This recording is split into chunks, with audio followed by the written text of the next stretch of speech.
This week on Headhunter Chronicles.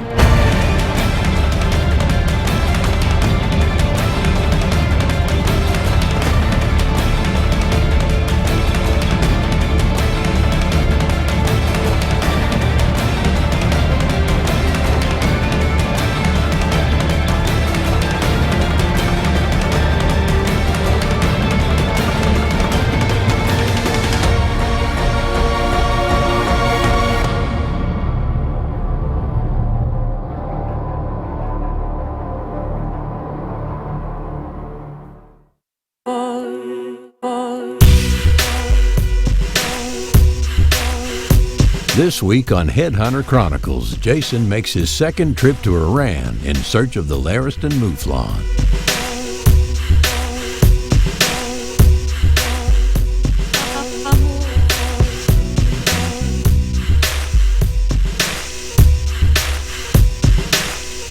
Rockstar with them glasses on too. With my safety glasses, dude, they're $16.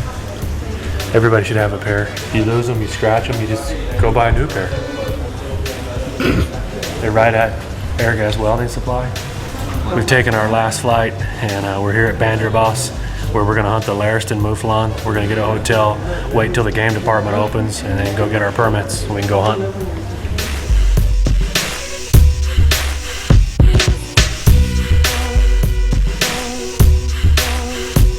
We don't know what we're gonna do with ourselves the next few days. We have to just kill shit.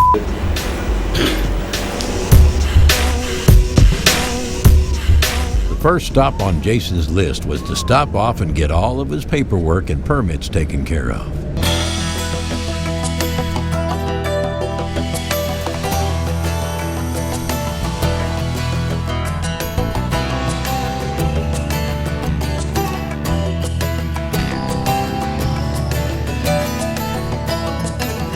Looks like we're finally going to get our permit. We left America on October 11th.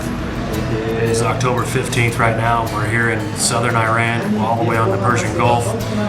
We've been waiting for our Lariston permit. And Lariston is a mouflon sheep. We're excited to get our permit. You know, and it takes a lot of time. It's not like just going down to Walmart and getting a deer tag. So I've kind of learned through the years, just going to these other countries, it's all about patience. So keeping our fingers crossed.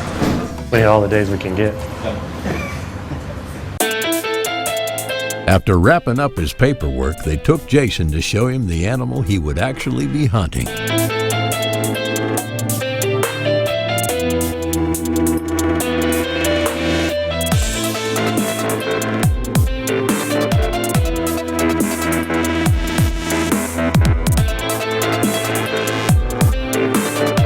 Are these Lariston? Yes. Jason was excited about this hunt. He was here the previous year, and after several days of walking and glassing, he finally had a trophy Persian desert Ibex in his sights.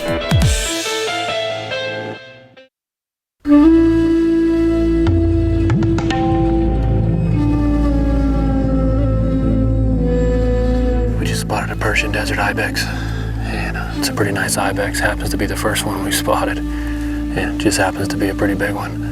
He came around the corner, spotted us, but he's laid down in the shade, so I think it'll work out with the way the wind is. And we're gonna give him a couple seconds, let him lay around for a little bit and relax.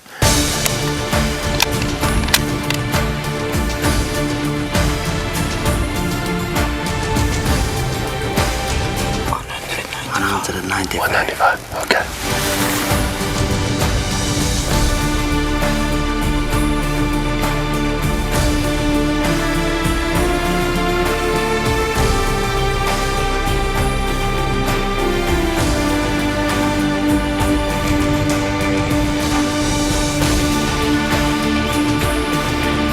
Steve.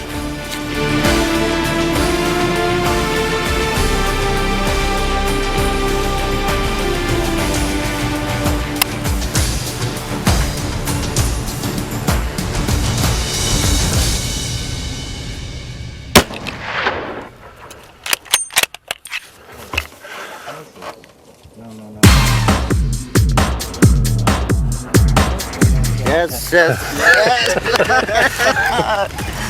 Good. Well done. Good. Persian desert ibex here in Iran. I was getting a little worried here. The gun was off, and I've never had this gun off ever, and we had to re-sight it, so that's been on my mind a little bit. So, but it looks like it was on, and we've got him down up there, and want to go check him out, put my hands on him.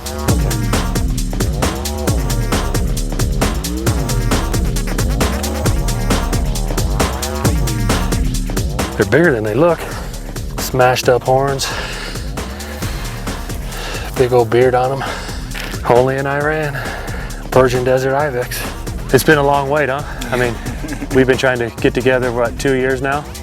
Like I said, you know, and I know a lot of other Westerners that have been trying to come here, and just with the problems with America and Iran not letting anybody come over. I mean, it's just been a great experience. We love the people, the food, just everything about this place. The hunting, everything's been great so far. We've seen lots of animals, and this one was pretty important to me.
This segment is brought to you by Epic Broadheads, performance, penetration, and a payday for your taxidermist.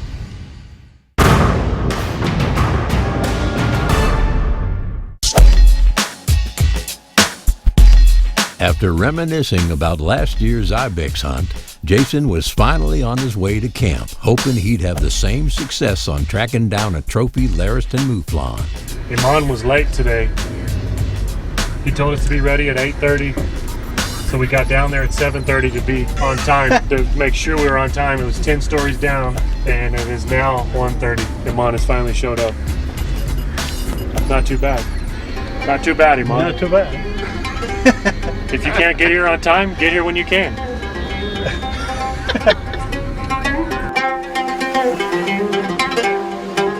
We're on our way to the hunt area. Got some fresh melon. Iman's addicted to fresh fruit, so we stopped and got us some fresh watermelon. It's good. It's really sweet.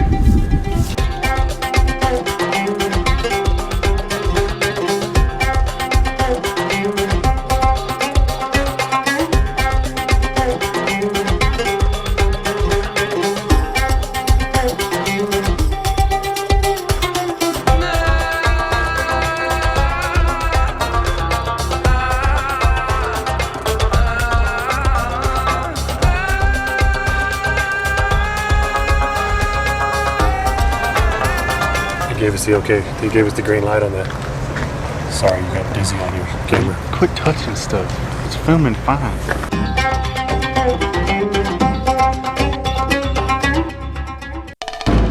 After arriving at camp, the first thing Jason did was check his rifle to make sure everything was still dead on. We finally got to the hunt area. We're going to shoot our rifle, make sure we're still on. I'm kind of excited about it. We've got the new Zeiss Duralite. It's a 3 to 12 by 50 compact, so should be a pretty nice scope. It's got a 30mm tube. Tell him, Iman, tell him there's no worries around here.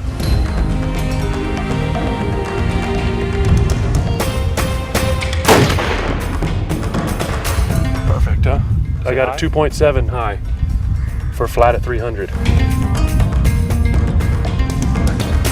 Everything's still on, so should be ready to go. We put it at 2.7 inches at 100 yards, and that puts us flat at 300. Larist and mouflon tags are extremely hard to obtain. Right as the guys headed out of camp, Jason had been informed that his tag had been pulled. But he did have a red sheep tag, so the guys switched their plans and headed out for the day's hunt.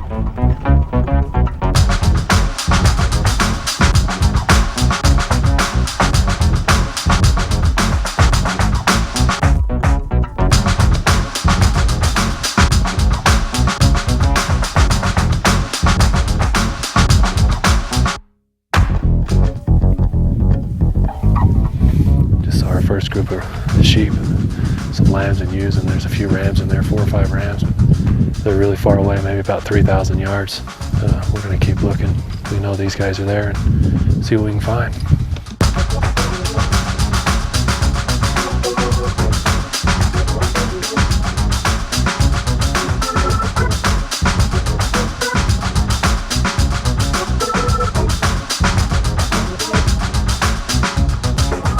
When hunting red sheep, there's a lot of ground to cover, so the game plan consists of a lot of driving and a lot of glassing until you find the one you want to go after.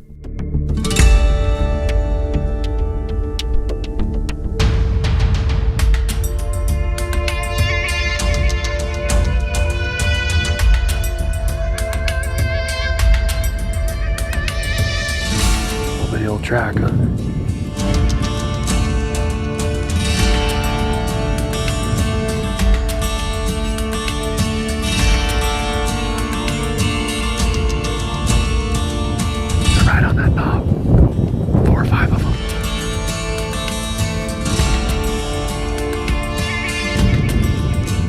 To those ones. After a couple of hours of driving and glassing, they finally spotted their first group of sheep and decided to move in for a closer look. Lots of sheep tracks. Is there domestic sheep in here?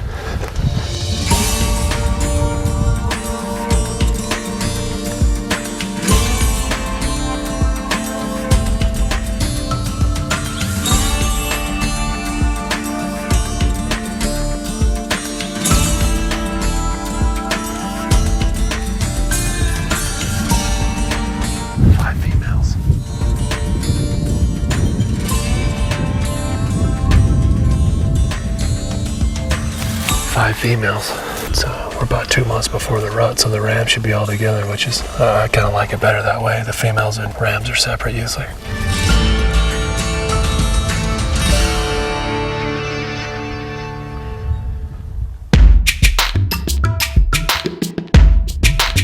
With no shooters in the group, the guys jumped back in the truck and continued their search.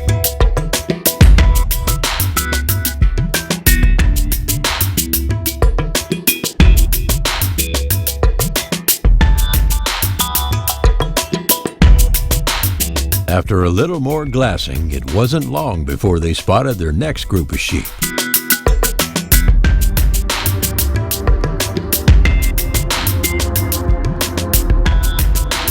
The guys were starting to run out of light, so they hopped out of the truck to slip up and get a closer look to see if there were any shooters in the group.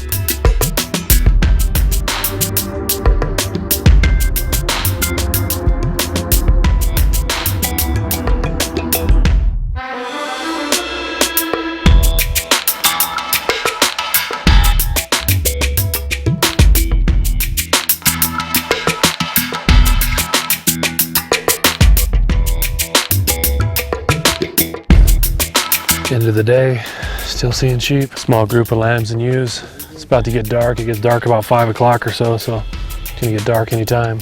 Wasn't too bad of a day. We saw one big group of sheep that had lambs, ewes, and rams in it. Actually had some big rams. There was probably 100 sheep there, and then we saw a couple other groups of lambs and ewes, so it was a good first day.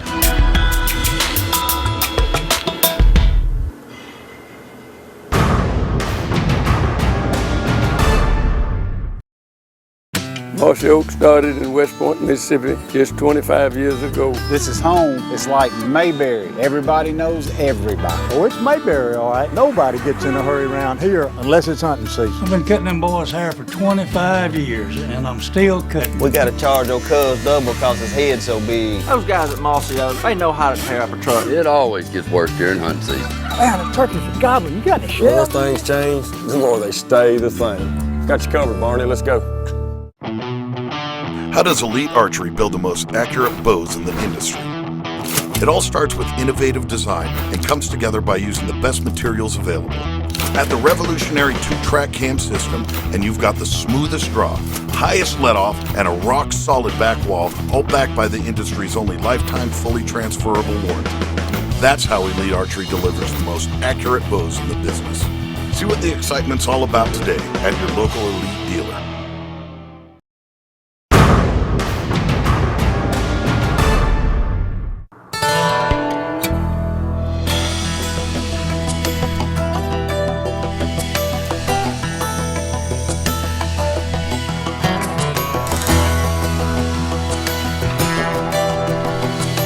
Day 2. Doesn't seem like it's so windy today. Hopefully the winds died down, make it a little easier. Check out a new area. We saw a bunch of sheep yesterday. Guess we're gonna leave them alone since they got disturbed a little bit and try a new spot.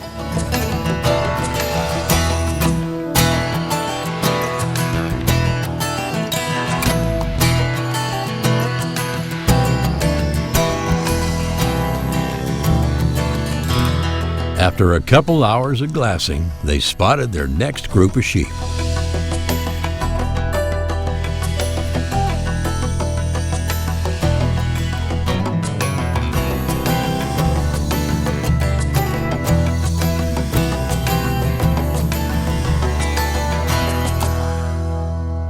There's a bunch of sheep down there. We haven't really got a good look at them yet, but just gonna make sure this wind's right, make sure we don't mess this up. So they're right there, they're comfortable. They're just feeding.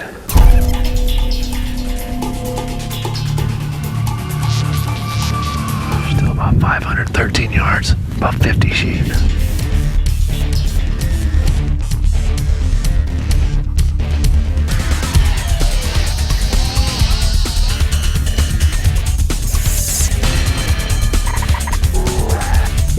There's a pretty big group of sheep. There's about 50 sheep there, and it just makes it super tough to try to pick out the big one. Everyone's got their own opinions on which one's the biggest one, so it makes it tough. The first one is big, Iman says. The second one. Look at the second one. Look at the second. He's looking at you now.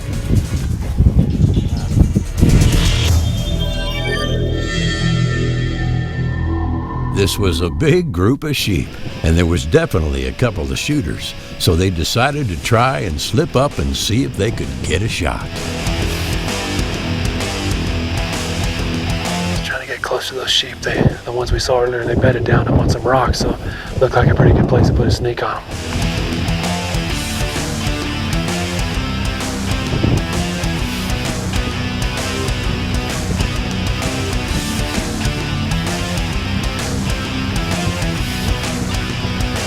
I think we can get right on top of them, huh? Just maybe crawl.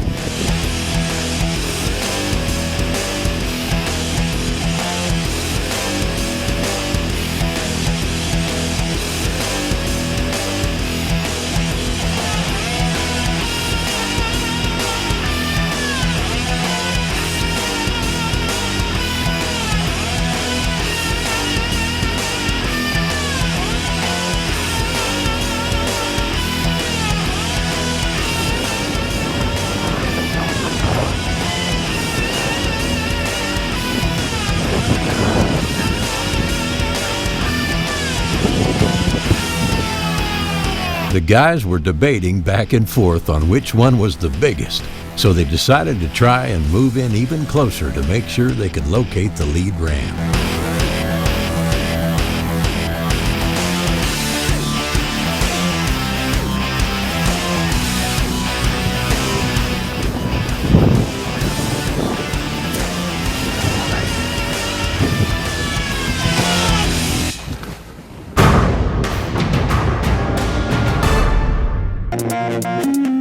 Headhunter Chronicles is brought to you by Elite Archery, respect the game. Epic Broadheads, performance, penetration, and a payday for your taxidermist. Mossy Oak, it's not a passion, it's an obsession. Scott Archery, everyone's #1. And Zeiss, we make it visible.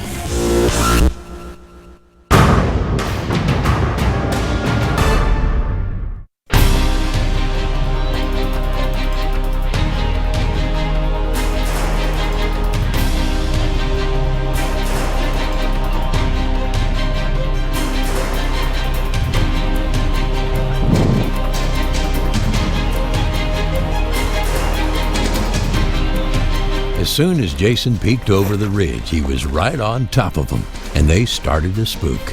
So he had to pop up and make a quick decision.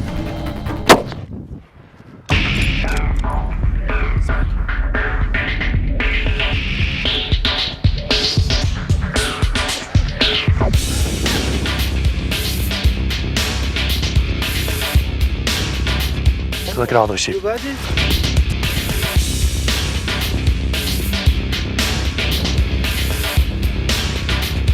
Hey, well, all I do is try to bow hunt all over the world. Frickin' these things are 20 meters from us, is what they said. We stood up and he was probably 75.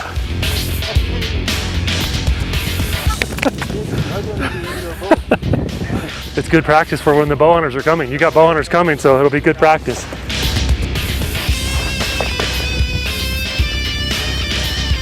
Got our red sheep. It's been a rough go. All right, we watched him go down. The wind is ripping through here. Luckily, the wind was actually going with him. I didn't even calculate for it being at 75 yards. Just took the shot. Everything happened super fast, so we're gonna go check him out. But we know that we've been watching him all morning. That lead ram was the big one. There was 2 of them. And as we watched him go up the hill, we see the other one that he was a little bit shorter on one side. He was broomed, and he's in the group, but the other one's not. So we assume he's down over this little ridge here.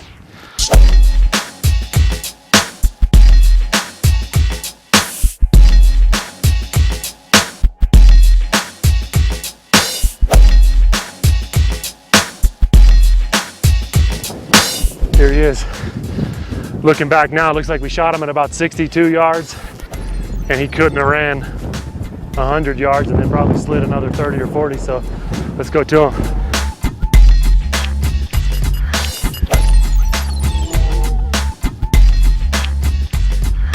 Oh, super old ram. He didn't go far, huh? This high winds, I've been a little worried about this 257 Weatherby, but it did the job. It's a long range gun, but I normally chase these sheep around the world with my 300 Ultra, and it got stolen out of my truck a few days before I was getting ready to leave. And we got this, Zeiss helped me out get this scope. We got this gun ready, and we were able to get it pulled off. It was pretty stressful, but 257 Weatherby did a job. Super old ram. Jesus, he's all broke up. This is a really cool old ram. He's probably 10, 11 years old. Heavily broomed. He's probably missing 4 or 5 inches, and he carries his weight all the way out. That's what's really cool about this guy. The red sheep is a cross between the Armenian mouflon and the Transcaspian Uriel, and being that we're hunting on the east side, this would be the white bib from the Uriel, and then the black ruff comes down through here. The Armenian mouflon will have a little bit of a black ruff, but not quite this much, and the Transcaspian Uriel will have a really big white bib, and that's where these 2 characteristics come from. Also, hunting on the east side of the range, of the red sheep's range, you could see he's kind of got the Uriel style horns. He's not coming super cervical like the Armenian mouflon. So it's a perfect specimen to show you, the difference in the red sheep and the Transcaspian Uriel and the Armenian mouflon.